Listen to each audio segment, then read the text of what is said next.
memulai pelajaran kita pada pagi hari ini, dimohon diperhatikan suasana kelasnya terlebih dahulu. Jika ada sampah yang berserakan atau meja yang kurang rapi, mohon dirapikan terlebih dahulu untuk memulai pelajaran kita pada hari ini. Baik, Bu.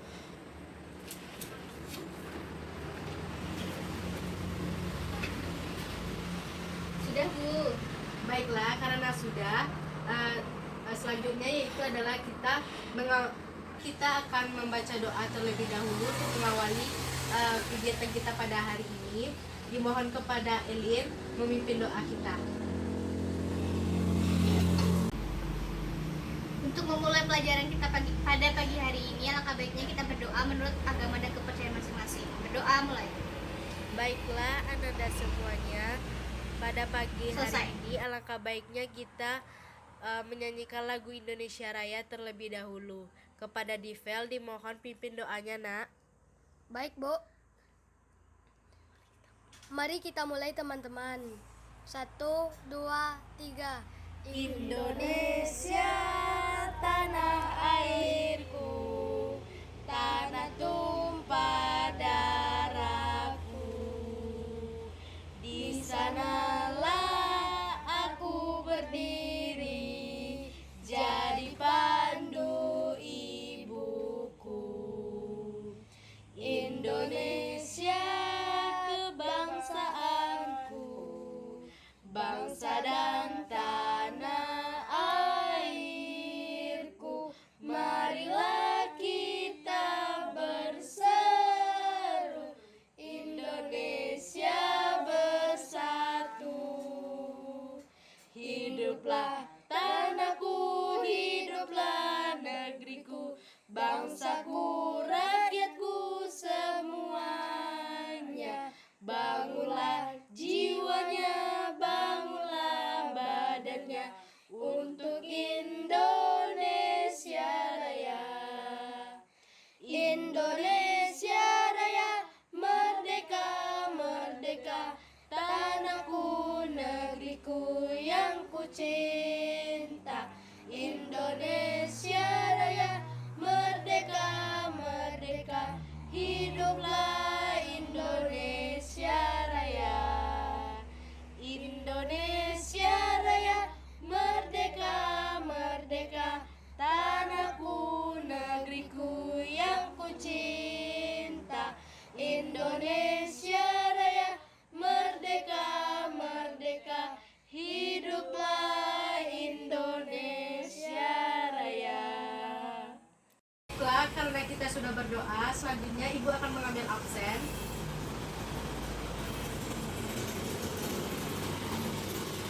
Hafsah, Hadir, Bu.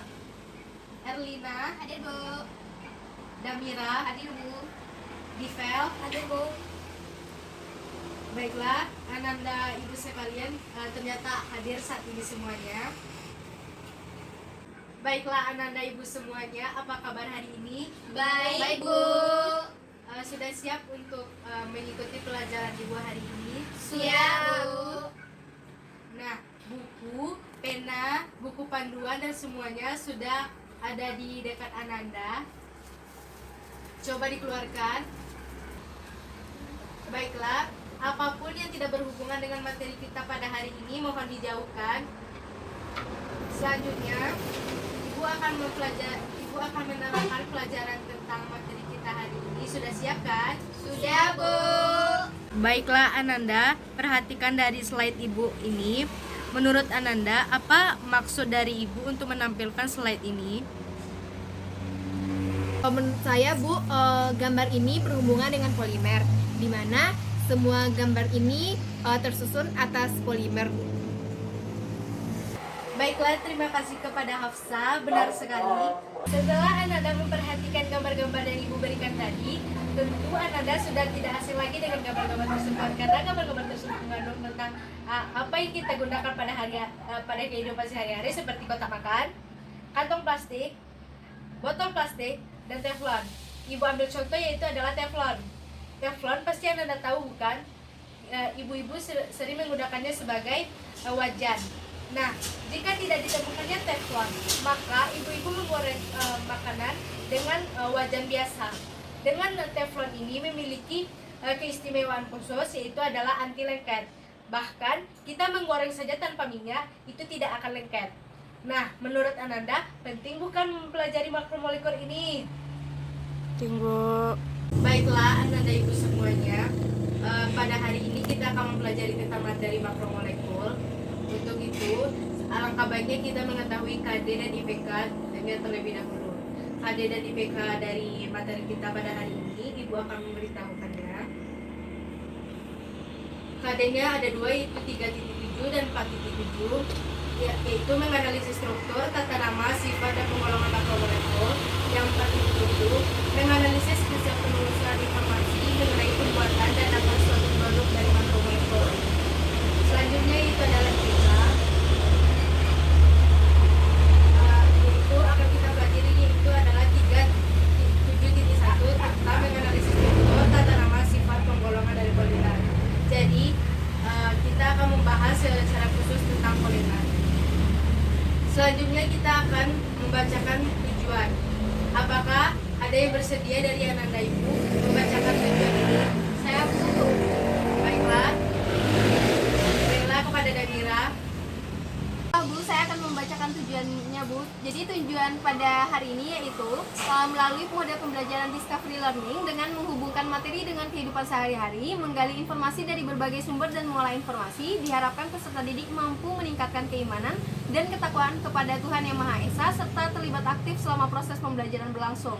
Memiliki sikap ingin tahu, teliti, disiplin, berpikir kritis dalam melakukan pengamatan dan bertanggung jawab dalam penyampaian pendapat, menjawab pertanyaan, memberi saran dan kritik, serta dapat menganalisis struktur, tata nama, sifat, dan penggolongan makromolekul, serta menelusuri informasi tentang pembuatan dan dampak dari produk makromolekul. Sudah, Bu? Ya, kita akan belajar tentang makromolekul.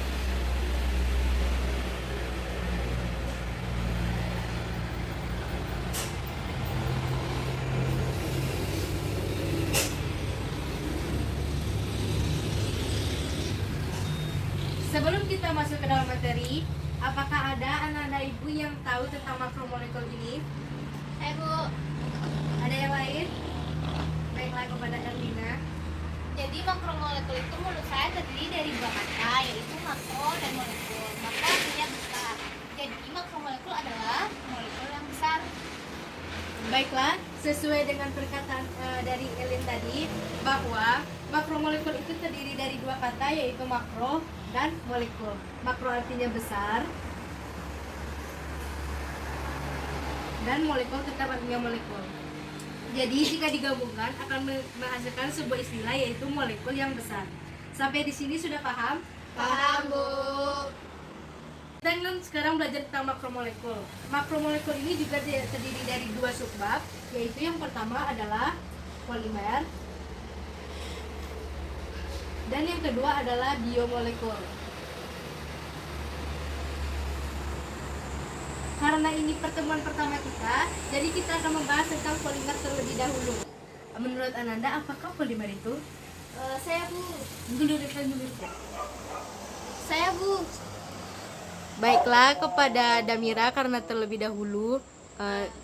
Baik Bu, jadi menurut saya polimer itu adalah senyawa yang memiliki massa molekul yang besar, kemudian terdiri atau strukturnya itu berupa rantai, kemudian dia memiliki atau tersusun dari monomer yang berulang, Bu. Ya, benar sekali apa yang dikatakan oleh Damira, bahwa polimer itu didefinisikan sebagai senyawa yang memiliki massa molekul besar dan struktur berupa rantai tersusun atas monomer yang berulang. Terima kasih kepada Damira atas jawabannya. Karena kita sudah tahu apa itu pengertian dari polimer dan pengertian dari makromolekul, bagaimana kalau kita menonton video terlebih dahulu? Saya Bu. Baiklah, kita akan menonton video terlebih dahulu. Poli dan mes. Poli artinya banyak dan mes atau bentuk artinya bagian. Jadi poli adalah hubungan antara polimer. Contoh dari monomer adalah etilen. Dan jika etilen ada beda dengan polikatan, maka terbentuk suatu polimer yaitu polietilen. Klasifikasi polimer berdasarkan polimer alami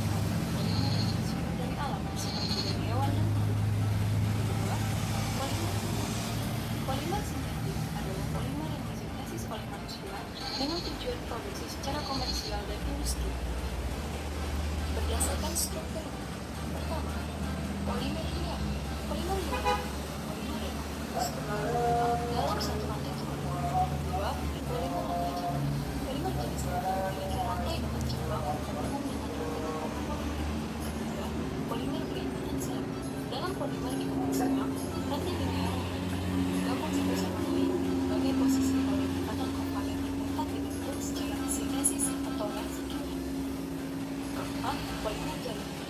Monomernya membentuk 3 atau lebih ikatan kovalen aktif, membuat jaringan 3 dimensi dan disebut polimer jaringan. Klasifikasi berdasarkan model polimerisasi. Yang pertama, penambahan monomer. Polimer jenis ini dibentuk oleh penambahan berulang monomer dengan ikatan rangkap atau rangkap 3 tanpa mengeliminasi molekul kecil seperti air. Yang kedua, polimer kondensasi. Polimer ini dibentuk oleh kombinasi monomer seperti air. Setelah kita sudah menonton video yang Ibu berikan, selanjutnya Ibu akan merangkum apa isi dari video tersebut. Mohon diperhatikan baik-baik supaya materi ini lebih kalian pahami. Yang pertama yaitu tentang yang dibahas oleh video adalah yang pertama adalah struktur. Benar? Ada tadi dilihat? Iya, Bu. Ada, Bu. Selanjutnya itu adalah tata nama.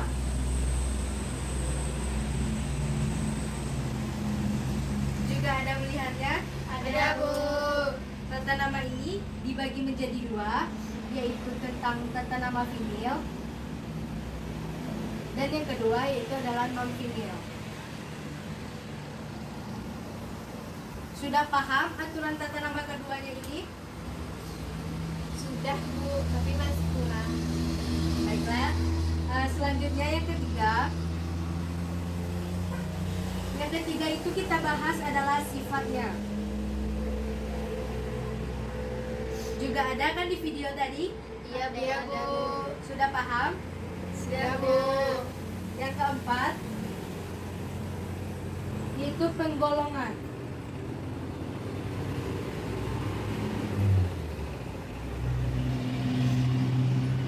Juga disebutkan di video tadi.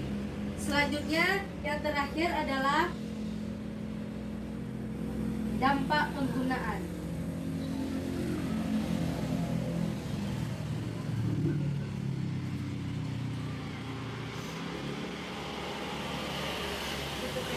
Di sini Ibu akan menjelaskan tentang dampak penggunaan polimer ini. Contoh polimer yang kita gunakan dalam kehidupan sehari-hari adalah kantong plastik. Kantong plastik yang kita gunakan ini sangat banyak sekali manfaatnya dalam kehidupan sehari-hari. Contohnya adalah membawa belanjaan. Nah, tapi dampak dari penggunaan kantong plastik yang berlebihan ini tentunya akan merusak lingkungan kita juga kan? Karena kantong plastik ini sangat sulit diuraikan oleh mikroorganisme yang ada di alam ini. Selanjutnya, Ibu memberikan sebuah kata-kata inspiratif dari seorang ahli. Ada yang ingin membacakannya? Saya, Bu. Baiklah, kepada Rina, coba bacakan. Kebersihan adalah kebiasaan yang menjaga tubuh, pikiran, dan lingkungan tetap rapi, bersih, dan menyenangkan, serta bebas dari kotoran dan benda-benda beracun. Sudah, Bu.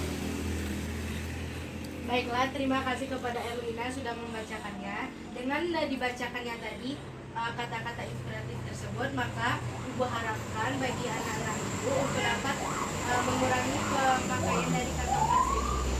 Sekian dari pembelajaran materi molekul kita ini. Ibu harap anak-anak semua dapat paham. Apakah ada pertanyaan dari materi ini? Ada, Bu. Baiklah, kepada Hafsah. Saya mau bertanya, Bu. Tadi Ibu menjelaskan keuntungan dari adanya polimer. Nah, saya ingin bertanya, apakah ada keuntungan atau dampak jika tidak adanya polimer di muka bumi ini? Pertanyaan yang bagus oleh Hafsah. Nah, kebetulan apa yang ditanyakan oleh Hafsah ini sudah Ibu rangkum ke dalam LKPD yang akan Ibu berikan.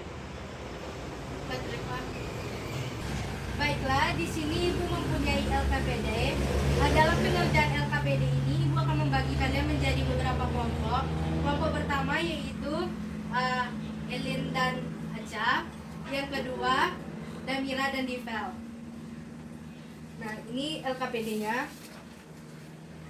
Makasih, Bu.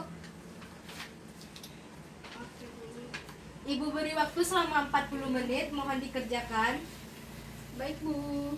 Tetap belajar lagi, Bu.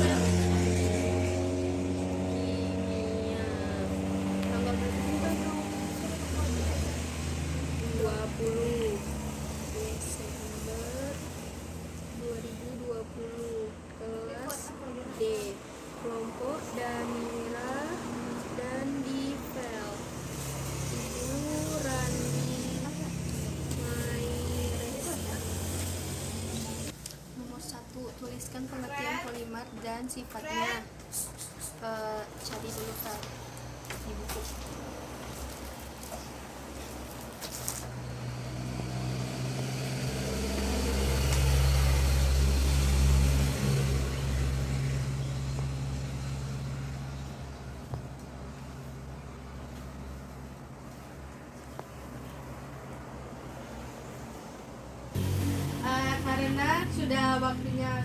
Karena sudah waktunya, Ibu mohon kepada anak-anak semuanya untuk dapat mempresentasikan jawaban yang telah dituliskan tadi. Kepada kelompok 1 sebagai perwakilan kelompok, apakah bersedia untuk menampilkan hasil presentasinya? Sedia, Bu. Baiklah, silakan maju ke depan.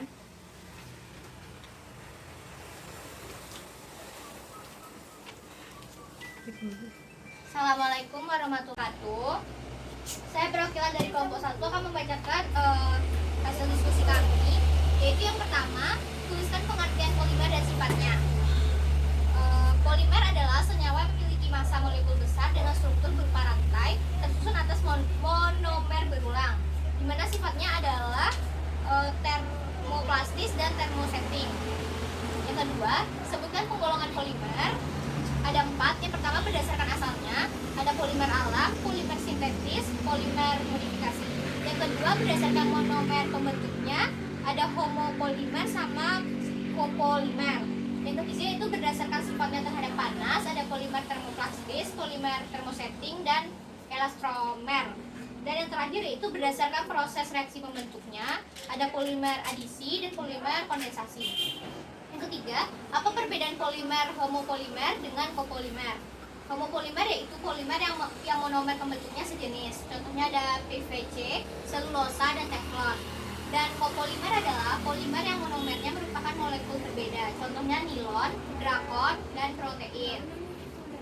Yang keempat yaitu sebutkan beberapa peranan polimer dalam kehidupan sehari-hari. Ada polietilena, itu pembungkus makanan dan kantong plastik. Polipropilena, itu karung sama tali plastik. Dan teflon itu wajan anti lengket. Contohnya yaitu terilena ada pada pita perekam magnetik, polistirena pada pesawat terbang, kevlan pada rompi anti peluru dan karet alam. Dan yang terakhir yaitu jika tidak ditemukannya polimer, apa dampak dan keuntungan bagi dunia? Polimer dapat dibagi dua menjadi polimer alam dan polimer sintesis, yang mana fungsi dari kedua polimer ini sangatlah berpengaruh pada kehidupan pada zaman globalisasi ini. Contohnya adalah polimer sintesis, yaitu kantong plastik, di mana saat ini hampir semua tempat jual beli menyediakan barang yang satu ini. Jika tidak ditemukannya polimer saat ini, mungkin untuk dapat membawa belanjaan akan dilakukan dengan membawanya dengan tangan. Sedangkan dampak penggunaan plastik secara berlebihan dapat merusak lingkungan karena tidak dapat diuraikan oleh mikroorganisme. Sekian dari saya. Assalamualaikum warahmatullahi wabarakatuh. Baiklah, terima kasih kepada kelompok 1 yang telah mempresentasikan hasil dari diskusinya. Karena materi kita sudah habis, adakah yang bisa menyimpulkan hasil dari pembelajaran kita hari ini? Bu. Baiklah, kesimpulan pembelajaran kita pada hari ini adalah yaitu pengertian dari polimer, di mana polimer adalah senyawa yang termasuk makromolekul, di mana massa molekulnya besar, tersusun dari banyak monomer dengan bentuk berbeda-beda seperti linear, bercabang, dan 3 dimensi. Polimer juga dapat digolongkan berdasarkan golongan tertentu seperti dari asalnya, reaksinya, dan lainnya. Terima kasih kepada Hafsa telah memberikan kesimpulannya. Di sini Ibu akan memberikan penguatan materi. Selain yang disampaikan oleh Hafsa tadi, ada beberapa pengertian lainnya yaitu tentang struktur. Struktur polimer ini sangat penting kita ketahui karena perbedaan struktur akan mempengaruhi perbedaan tata nama. Dan kemudian sifat dari polimer ini ada 5 buah. Ini tolong Ananda hafal semuanya. Dan juga penggolongan ini Hafsa hanya memberikan tentang asalnya dan reaksi saja. Padahal penggolongan ini terdapat 4.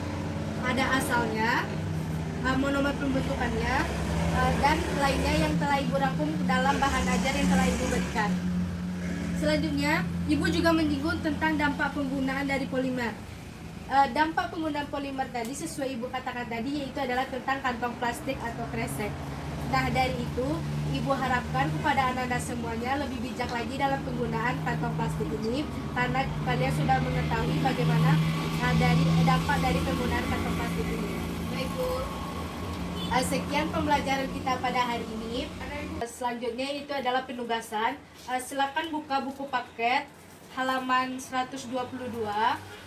Kerjakan soal objektif dari nomor 1 dan 5, kemudian esai nomor 1, dan tugas ini akan dikumpulkan pada pertemuan selanjutnya. Baik Bu. Dan kita sudahi pembelajaran kita hari ini dengan pengucapan alhamdulillah. Alhamdulillahirabbil alamin. Ibu sudahi kelas ini. Assalamualaikum warahmatullahi wabarakatuh. Waalaikumsalam warahmatullahi wabarakatuh.